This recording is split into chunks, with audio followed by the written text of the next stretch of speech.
ಪ್ರೀತಿಯ ಸ್ನೇಹಿತರೆ, SN study ಅಕಾಡೆಮಿಗೆ ನಿಮಗೆಲ್ಲರಿಗೂ ಸ್ವಾಗತ. ಇವತ್ತಿನ ವಿಷಯ ಅಂದರೆ ದಿನನಿತ್ಯದ ಪ್ರಚಲಿತ ಘಟನೆಗಳು. ಇಲ್ಲಿ ನಮ್ಮ ಸ್ನೇಹಿತರಾದ ಶ್ರೀಸಲರಿಗೆ ಧನ್ಯವಾದಗಳು. ಏಕೆಂದರೆ ಈ ಟಾಪಿಕನ್ನು PPT ಮೂಲಕ ರೆಡಿ ಮಾಡಿದ ನಮ್ಮ ಸ್ನೇಹಿತ ಪ್ರೆಸೆಂಟ್ ಆಗಿ ಅವರು BMTCಯಲ್ಲಿ ಅವರು ಕಂಡಕ್ಟರ್ ಆಗಿರ್ತಾರೆ. ಅವರಿಗೆ ಕೆಲಸದ ಅವಧಿಯಲ್ಲೂ ಸಹ ನಮಗೋಸ್ಕರ ಒಂದು PPT ರೆಡಿ ಮಾಡಿದರೆ ಅದಕ್ಕೋಸ್ಕರ ಮತ್ತೊಮ್ಮೆ ನಮ್ಮ ಸ್ನೇಹಿತ ಶ್ರೀಸಲರಿಗೆ ಧನ್ಯವಾದಗಳು. ಇತ್ತೀಚಿನ ದಿನಗಳಲ್ಲಿ ಅಂತಾರಾಷ್ಟ್ರೀಯ ಬಿಗ್ ಕ್ಯಾಟ್ ಶೃಂಗಸಭೆ, ಈ ಅಂತಾರಾಷ್ಟ್ರೀಯ ಬಿಗ್ ಕ್ಯಾಟ್ ಶೃಂಗಸಭೆ ಬೆಂಗಳೂರಿನ ಒಂದು ಬಂಡೀಪುರ ಚಾಮರಾಜನಗರದಲ್ಲಿ ಬರುವ ಒಂದು ಬಂಡೀಪುರ ರಾಷ್ಟ್ರೀಯ ಉದ್ಯಾನವನದಲ್ಲಿ ಈ ಅಂತಾರಾಷ್ಟ್ರೀಯ ಬಿಗ್ ಕ್ಯಾಟ್ ಶೃಂಗಸಭೆ ನಡೆದಿದೆ. ಇದರಲ್ಲಿ ಹಲವಾರು ದೇಶಗಳು ಅಥವಾ ಹಲವಾರು ದೇಶದ ಮುಖಂಡರು ಈ ಶೃಂಗಸಭೆಯಲ್ಲಿ ಪಾಲ್ಗೊಂಡಿರುತ್ತಾರೆ. ಅದೇ ರೀತಿ ಇದು ಮೇಲು ಕಾಮನಹಳ್ಳಿಯಲ್ಲಿ ಆರಂಭಗೊಂಡಿರುತ್ತದೆ. ಅಂದರೆ ಬಂಡೀಪುರದ ಮೇಲು ಕಾಮನಹಳ್ಳಿಯಲ್ಲಿ ಈ ಶೃಂಗಸಭೆ ಪಾಲ್ಗೊಂಡಿರುತ್ತಾರೆ. ಅಂತಾರಾಷ್ಟ್ರೀಯ ಬಿಗ್ ಕ್ಯಾಟ್ ಶೃಂಗಸಭೆ ಅಂದರೆ ಏನು? ಅಂದರೆ 7 ಬೆಕ್ಕುಗಳ ಸಂತತಿಯಾದ ಹುಲಿ ಆಗಿರಬಹುದು, ಸಿಂಹ ಆಗಿರಬಹುದು, ಚಿರತೆ ಆಗಿರಬಹುದು, ಜಾಗ್ವಾರ, ಪೋಮ, ಈ 7 ಜಾತಿಯ ಬೆಕ್ಕುಗಳ ಕುರಿತು ಜಾಗೃತಿ ಮೂಡಿಸಲು 24 ದೇಶಗಳು ಈ ಬಿಗ್ ಕ್ಯಾಟ್ ಶೃಂಗಸಭೆಗೆ ಸಹಿ ಮಾಡಿರುತ್ತವೆ. ಇಲ್ಲಿ ನಿಮಗೆ ಮುಖ್ಯವಾಗಿ ಯಾವ ರೀತಿ ಕ್ವಶನ್ ಕೇಳ್ತಾನಪ್ಪ ಅಂದರೆ, ಈ ಬಿಗ್ ಕ್ಯಾಟ್ ಶೃಂಗಸಭೆ ಯಾವುದಕ್ಕೋಸ್ಕರ ಸಂಬಂಧಪಟ್ಟ ಒಂದು ಸಭೆ ಇರುತ್ತೆ? ಹುಲಿ ಸಂರಕ್ಷಿತ ಪ್ರದೇಶದ ಒಂದು ಜನರಲ್ಲಿ ಅರಿವು ಮೂಡಿಸೋದಕ್ಕೋಸ್ಕರ. ಅದೇ ರೀತಿ ಈ 7 ಜಾತಿಯ ಬೆಕ್ಕುಗಳ ಕುರಿತು ಜನರಲ್ಲಿ ಅರಿವು ಮೂಡಿಸೋದಕ್ಕೋಸ್ಕರ. ಅದೇ ರೀತಿ ಇದನ್ನು ಅಂತಾರಾಷ್ಟ್ರೀಯ ಬಿಗ್ ಕ್ಯಾಟ್ ಅಲಿಯನ್ಸ್ ಮಹಾನಿರ್ದೇಶಕರಾದ ಡಾಕ್ಟರ್ SP ಯಾದವ್ ಈ ಶೃಂಗಸಭೆಯನ್ನು ಉದ್ಘಾಟಿಸುತ್ತಾರೆ. ಸ್ನೇಹಿತರೆ, ಇಲ್ಲಿ ನಿಮಗೆ ಮುಖ್ಯವಾಗಿ ಬರುವುದು ಬಂಡೀಪುರ ಯಾವ ಜಿಲ್ಲೆಯಲ್ಲಿ ಬರ್ತಲ್ಲ, ಒಂದು ವೇಳೆ ಸ್ಟೇಟ್ ಲೆವೆಲ್ ಕ್ವಶನ್ ಇದೆ ಯಾವ ರಾಜ್ಯದಲ್ಲಿ ಬರ್ತಲ್ಲ, ಮತ್ತು ಬಂಡೀಪುರದಲ್ಲಿ ಎಲ್ಲ ಪದರೆ ಮೇಲು ಕಾಮನಹಳ್ಳಿಯಲ್ಲಿ ಈ ಒಂದು ಶೃಂಗಸಭೆ ಆರಂಭಗೊಳ್ಳುತ್ತದೆ. ನೆಕ್ಸ್ಟ್, ನರ್ಗೀಸ್ ಮೊಹಮ್ಮದಿ. ಈ ನರ್ಗೀಸ್ ಮೊಹಮ್ಮದಿ ಅವರು ಇತ್ತೀಚಿನ ಒಂದು ದಿನಗಳಲ್ಲಿ ಪ್ರಚಲಿತದಲ್ಲಿದ್ದಾರೆ. ಏಕೆ ಪ್ರಚಲಿತದಲ್ಲಿ ಇದ್ದಾರೆ ನೋಡೋಣ ಬನ್ನಿ.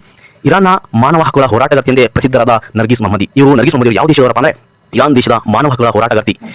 ಇವರು 2023ರಲ್ಲಿ ನೊಬೆಲ್ ಶಾಂತಿ ಪ್ರಶಸ್ತಿ ವಿಜೇತ ನರ್ಗೀಸ್ ಮೊಹಮ್ಮದಿ ಅವರು ಇತ್ತೀಚೆಗೆ ಮತ್ತೊಂದು ಜೈಲು ಶಿಕ್ಷೆ ವಿಧಿಸಲಾಗಿದೆ. ಅಂದರೆ ಅವರಿಗೆ ಜೈಲು ಶಿಕ್ಷೆ ವಿಧಿಸಲಾಗಿದೆ. ಅದಕ್ಕೋಸ್ಕರ ಇವರು ದಿನನಿತ್ಯದ ಪ್ರಚಲಿತ ಘಟನೆಯಲ್ಲಿ ಸುದ್ದಿಯಲ್ಲಿ ಕಾಣುತ್ತಾರೆ. ಇವರು ಯಾವ ವಿಭಾಗದಲ್ಲಿ ನೊಬೆಲ್ ಪ್ರಶಸ್ತಿ ಪಡೆದಿದ್ದಾರೆ ಮತ್ತು ಯಾವ ವರ್ಷದಲ್ಲಿ ಪಡೆದಿದ್ದಾರೆ, ಯಾವ ದೇಶಕ್ಕೆ ಸಂಬಂಧಪಟ್ಟಿದ್ದಾರೆ, ಇವರು ಏನಾಗಿದ್ದಾರೆ, ಇದೆಲ್ಲ ಹಿನ್ನೆಲೆ ನಿಮಗೆ ಗೊತ್ತಿದ್ದರೆ ಅವಾಗ ನೀವು ಆರಾಮಾಗಿ ಯಾವುದೇ ಇದ್ರ ಬಗ್ಗೆ ಕ್ವಶನ್ ಕೇಳಿದಾಗ ಆನ್ಸರ್ ಮಾಡಬಹುದು. ಯಾವ ರೀತಿ ಕ್ವಶನ್ ನೋಡಿ. ನರ್ಗೀಸ್ ಮೊಹಮ್ಮದಿ ಅವರು ಯಾವ ದೇಶಕ್ಕೆ ಸಂಬಂಧಪಟ್ಟಿದ್ದಾರೆ? ಇರಾನ್ ದೇಶ. ಇವರು ಯಾವ ವರ್ಷದಲ್ಲಿ ಶಾಂತಿ ವಿಭಾಗದಲ್ಲಿ ನೊಬೆಲ್ ಪ್ರಶಸ್ತಿ ಪಡೆದಿದ್ದಾರೆ? 2023. ಇವರು ಏನಾಗಿದ್ದಾರೆ ಅಂದರೆ ಮಾನವ ಹಕ್ಕುಗಳ ಹೋರಾಟಗಾರ್ತಿ. ಎಷ್ಟು ನಿಮಗೆ ಗೊತ್ತಿದೆ, ನೀವು ಆರಾಮಾಗಿ ಇವ್ರ ಬಗ್ಗೆ ನೀವು ಒಂದು ಯಾವುದೇ ಕ್ವಶನ್ ಕೇಳಿದಾಗ ನೀವು ಆನ್ಸರ್ ಮಾಡಬಹುದು. ಜಪಾನ್ನ ಪ್ರಸ್ತುತ ಪ್ರಧಾನಿ ಸನೆ ತಕೈಚೆ ಅವರು ಇತ್ತೀಚೆಗೆ ಜಪಾನ್ ನಡೆದ ಚುನಾವಣೆಯಲ್ಲಿ ಇವರು ಚುನಾವಣೆಯನ್ನು ಜಯಭರಿಸುತ್ತಾ ಇವರು ಜಪಾನ್ನ ಪ್ರಧಾನಮಂತ್ರಿಯಾಗಿದ್ದಾರೆ. ಈ ಜಪಾನ್ನ ಪ್ರಧಾನಮಂತ್ರಿಯಾದ ಇವರು ಯಾವ ಪಕ್ಷದವರಾಗಿರ್ತಾರೆ ಅಂದರೆ ಇಲ್ಲಿ ನಮ್ಮ ಭಾಳ important liberal democratic party LDP ಎಂಬ ಪಕ್ಷದಿಂದ ಇವರು ಜಪಾನ್ನ ಪ್ರಸ್ತುತ ಪ್ರಧಾನಿ ಸನೆ ತಕೈಚೆ ಅವರು ಪ್ರಧಾನಮಂತ್ರಿಯಾಗಿರ್ತಾರೆ. ಸ್ನೇಹಿತರೆ, ಇದು ಸಹ ಭಾಳ ಇಂಪಾರ್ಟೆಂಟು. ಅಕ್ಟೋಬರ್ 21, 2025 ಅಧಿಕಾರವನ್ನು ವಹಿಸಿಕೊಂಡಿರುತ್ತಾರೆ. ಹೆಚ್ಚಿನ ವಿವರಣೆ ಕೊಟ್ಟಿದ್ದೀನಿ ಜಪಾನ್ ಬಗ್ಗೆ, ಇಲ್ಲಿ ಸಹ ನೀವು ನೋಡಿಕೊಳ್ಳಬಹುದು.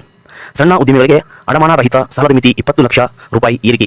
ಇಲ್ಲಿ RBI ಏನಪ್ಪ ಅಂದರೆ ಅಡಮಾನ ರಹಿತ ಸಾಲದ ಮಿತಿ ಏರಿಕೆ. ಭಾರತೀಯ ರಿಸರ್ವ್ ಬ್ಯಾಂಕ್, ಈ ಭಾರತೀಯ ರಿಸರ್ವ್ ಬ್ಯಾಂಕ್ ಬಗ್ಗೆ ಗೊತ್ತಿರಬೇಕು. ಇದು ಒಂದು 1934 ಕಾಯ್ದೆ ಇರುತ್ತಲ್ಲ, 1935 ಏಪ್ರಿಲ್ 1ರಂದು ಸ್ಥಾಪನೆ ಮಾಡುತ್ತಲ್ಲ. ಇದ್ರ ಬಗ್ಗೆ ಹೆಚ್ಚಿನ ಮಾಹಿತಿ ಚೆನ್ನಾಗಿ ನೋಡಬೇಕು ಸ್ನೇಹಿತರೆ. ಯಾಕಂದರೆ RBI ಒಂದು ಪ್ರಮುಖ ಭಾರತ ದೇಶದ ಪ್ರಮುಖ ಬ್ಯಾಂಕ್ಗಳ ಕಾರ್ಯನಿರ್ವಹಣೆ ಮಾಡುತ್ತದೆ. ಈ RBI ಬಗ್ಗೆ ನಿಮಗೆ ಪ್ರಸ್ತುತ ಗವರ್ನರ್ ಯಾರು ಮತ್ತು ಕೇಂದ್ರ ಕಚೇರಿಯಲ್ಲಿ ಇದೆ ಅದಕ್ಕೆ ಸಂಪೂರ್ಣವಾಗಿ ಕೇಳ್ತಾರೆ. ಅದೆಲ್ಲ ಚೆನ್ನಾಗಿ ನೋಡ್ಕೊಳ್ಳಿ. ನಾಳೆ ಬರುವ BMTC ಕಂಡಕ್ಟರ್ ಆಗಿರ್ಬೋದು, SD ಆಗಿರ್ಬೋದು, ಇನ್ನಿತರ ಉದ್ಯೋಗಗಳ ಬಗ್ಗೆ ಆಗಿರ್ಬೋದು RBI ಬಗ್ಗೆ ಕೇಳ್ತಾರೆ. ಒಂದೆಲ್ಲ ಚೆನ್ನಾಗಿ ನೋಡ್ಕೊಳ್ಳಿ. ಎಲ್ಲರಿಗೂ ಸಹ ಚೆನ್ನಾಗಿ ಬರೀರಿ ಅಂತ ಹೇಳ್ತಾ ಮುಂದಿನ ಕ್ವಶನ್ ಹೋಗೋಣ. MSME classification in India revised in 2020 and update 2025. MSME ವರ್ಗೀಕರಣವನ್ನು ಔಪಚಾರಿಕವಾಗಿ 2006ರಲ್ಲಿ ಪರಿಚಯಿಸಲಾಯಿತು. ಸೂಕ್ಷ್ಮ, ಸಣ್ಣ ಮತ್ತು ಮಧ್ಯಮ ಉದ್ಯಮಗಳ ಅಭಿವೃದ್ಧಿ MSMED ಕಾಯ್ದೆ 2006ರಲ್ಲಿ ಜಾರಿಗೆ ಬಂದ ನಂತರ ಈ ಕಾಯ್ದೆ ಅಧಿಕೃತವಾಗಿ ಅಕ್ಟೋಬರ್ 2, 2006ರಂದು ಜಾರಿಗೆ ಬಂದಿತು. ಸ್ನೇಹಿತರೆ, ಯಾವ ರೀತಿ ಕ್ವಶನ್ ಅಂದರೆ MSME ಯಾವಾಗ ಇದೊಂದು ಜಾರಿಗೆ ಬಂದ ಕಾಯ್ದೆ ಏನಿದೆ ಅಂದರೆ ಅಕ್ಟೋಬರ್ 2, 2006ರಂದು ಅಧಿಕೃತವಾಗಿ ಚಾಲನೆಗೆ ಬರ್ತದೆ ಅಥವಾ ಜಾರಿಗೆ ಬರ್ತದೆ. MSME ಫುಲ್ ಫಾರ್ಮ್ ಕೇಳ್ತಾನೆ. Classification India revised in update ಅಂದರೆ MSME ಫುಲ್ ಫಾರ್ಮ್ ನೋಡ್ಕೊಳ್ಳಿ. MSME classification creation effective from April 1, 2025. ಈ MSME ಫುಲ್ ಫಾರ್ಮ್ ನೋಡ್ಕೊಳ್ಳಿ, ಯಾಕಂದರೆ ಭಾಳ ಎಕ್ಸಾಮ್ಸ್ನಿಂದ ಭಾಳ ಇಂಪಾರ್ಟೆಂಟ್ ಆಗಿರುತ್ತೆ.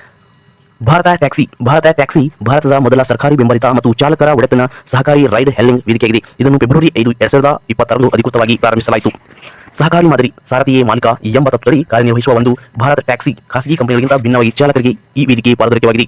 ಅದೇ ರೀತಿ ಭಾರತ ಟ್ಯಾಕ್ಸಿ ಎಂಬುದು ಕಡಿಮೆ ದರ ಮಾರುಕಟ್ಟೆ ದರಗಳಿಗಿಂತ ಸುಮಾರು 30% ವರೆಗೆ ಕಡಿಮೆ ದರವೆಂದು ಅಂದಾಜಿಸಲಾಗಿದೆ. ಸಾರಥಿಯೇ ಆಯಾ ಮಾಲೀಕರಾಗಿ ಮಾದರಿಯಲ್ಲಿ ಕಾರ್ಯನಿರ್ವಹಿಸುತ್ತಾರೆ. ಚಾಲಕರು ಒಟ್ಟು ಪ್ರಮಾಣ ದರದಲ್ಲಿ 80% ಪಡೆಯುತ್ತಾರೆ. ಚಾಲಕರಿಗೆ ಪ್ರಯೋಜನಗಳು ಯಾವ ರೀತಿ ಅಂದರೆ ಭಾರತ ಟ್ಯಾಕ್ಸಿಯ ಯೋಜನೆ ಮುಖಾಂತರ ಚಾಲಕರು ಪ್ರಯೋಜನಗಳ ಆದಾಯದ ಪಾಲಿನ ಜೊತೆಗೆ ಮಾದರಿಯು ರೂಪಾಯಿ 5 ಲಕ್ಷ ವೈಯಕ್ತಿಕ ಅಪಘಾತ ವಿಮೆ ಮತ್ತು 5 ಲಕ್ಷ ಕುಟುಂಬ ಆರೋಗ್ಯ ವಿಮೆ ಸಾಮಾಜಿಕ ಭದ್ರತೆಯನ್ನು ಒದಗಿಸುತ್ತದೆ. ಸ್ನೇಹಿತರೆ, ನಿಮ್ಮ ಸ್ನೇಹಿತರಿಗೂ ಸಹ ಶೇರ್ ಮಾಡಿ, ಲೈಕ್ ಮಾಡಿ, ಸಬ್ಸ್ಕ್ರೈಬ್ ಮಾಡಿ. ನಾಳೆ ಬರೆಯುತ್ತಿರುವ BMTC ಕಂಡಕ್ಟರ್ ಆಗಿರ್ಬೋದು, SDA ಆಗಿರ್ಬೋದು, ಇನ್ನಿತರ ವಿವಿಧ ಉದ್ಯೋಗಗಳಲ್ಲಿ ಬರೆಯುವ ಎಲ್ಲ ಸ್ಪರ್ಧಾರ್ಥಿಗಳಿಗೂ SN ಸ್ಟಡಿ ಅಕಾಡೆಮಿ ವತಿಯಿಂದ ಧನ್ಯವಾದಗಳು. ನಿಮಗೆ ಶುಭವಾಗಲಿ. ಯಾವುದೇ ರೀತಿ ನೀವು ಎಕ್ಸಾಮ್ ಹಾಲಲ್ಲಿ ಫಸ್ಟ್ ನಿಮ್ಗೆ ಯಾವ ಕ್ವಶನ್ ಬರ್ತಲ್ಲ ಅದ್ರ ಬಗ್ಗೆ ನೀವು ಫಸ್ಟ್ ಆನ್ಸರ್ ಮಾಡಿ. ನಾನು ಮುಂದಿನ ಒಂದು ವಿಡಿಯೋದಲ್ಲಿ ನಾನು ಎಕ್ಸಾಮ್ ಯಾವ ರೀತಿ ಬರುತ್ತೆ ಅಂತ ನಾನು ಹೇಳ್ಕೊಡ್ತೀನಿ. ಥ್ಯಾಂಕ್ ಯು ಸ್ನೇಹಿತರೆ, ಧನ್ಯವಾದಗಳು.